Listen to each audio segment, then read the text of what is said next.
আসসালামু আলাইকুম। সবাইকে পবিত্র ঈদুল আজহার শুভেচ্ছা। অনেক সময় রুগী আমাদের কাছে যখন আসেন, তখন সাধারণত দেখা যায় ফলো-আপে আসার সময় জিজ্ঞেস করেন, "স্যার, সামনে তো কোরবানির ঈদ, গরুর মাংস খাওয়া যাবে কিনা বা গরুর মাংস খেলে কোনো অসুবিধা হবে কিনা?" যেহেতু গরুর মাংস রেড মিট বা লাল মাংস, এইজন্য লাল মাংস সম্বন্ধে যেহেতু অনেক কথা প্রচলিত আছে, সুতরাং এবং অনেকে বিভিন্ন ধরনের তাদেরকে উপদেশ দিয়ে থাকেন, এই কারণে রুগীরা আমাদের জিজ্ঞাসা করেন। আসলে এই গরু মাংস হার্টের রোগী হোক বা যাদের ব্লক থাকুক বা যাদের হার্ট অ্যাটাক হয়েছে বা বাইপাস করা আছে, কারোর জন্য আসলে নিষেধ কিছু না। পরিমিত পরিমাণ সবাইকে খেতে পারবে এবং বলা আছে যে প্রতিদিন যদি 2 টুকরা মাংস খাই, যেটা আমাদের প্রোটিনের চাহিদা বলে আর কি আমরা, সেই প্রোটিনের চাহিদা হিসাবে আমরা 2 টুকরা গরু মাংস খেতে পারবো। তবে গরু মাংসের ক্ষেত্রে গরুর মাংসের যে অংশে চর্বি বেশি থাকে, এই অংশটা আসলে অ্যাভয়েড করাই ভালো। আর একটা কথা হচ্ছে লিন কাট মিট বলে একটা কথাটা প্রচলিত আছে। লিন কাট মিট মানে হলো যে মাংস থেকে চর্বি ফেলাই দিয়ে বা চর্বি সরায় যখন মাংস কাটা হয়, চর্বিটা আলাদা করে সাধারণত যে মাংস থেকে যে মাংসের মধ্যে চর্বি কম থাকে, সাধারণত সেই মাংসে খাওয়া যেতে পারে। এছাড়া গরুর মাংসের মধ্যে অনেক জায়গা আছে যেখানে চর্বির পরিমাণ কম থাকে।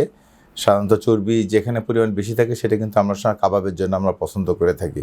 এছাড়া কিছু কিছু অংশ আছে যেখানে আসলে প্রকৃত অর্থে চর্বি কম থাকে, সেটা আসলে খাওয়া যেতে পারে এবং প্রতিদিন বলা আছে 2 টুকরা করে খেলেও আসলে সমস্যা নেই। তবে একটা বিষয় আর কি, এটা হার্টের রোগীদের ক্ষেত্রে আসলে গরু মাংস বা খাসির মাংস ইভেন খেতে কোনো ধরনের কোনো বাধা নিষেধ নেই, যদি না কোনো মাংসে অ্যালার্জি থাকে।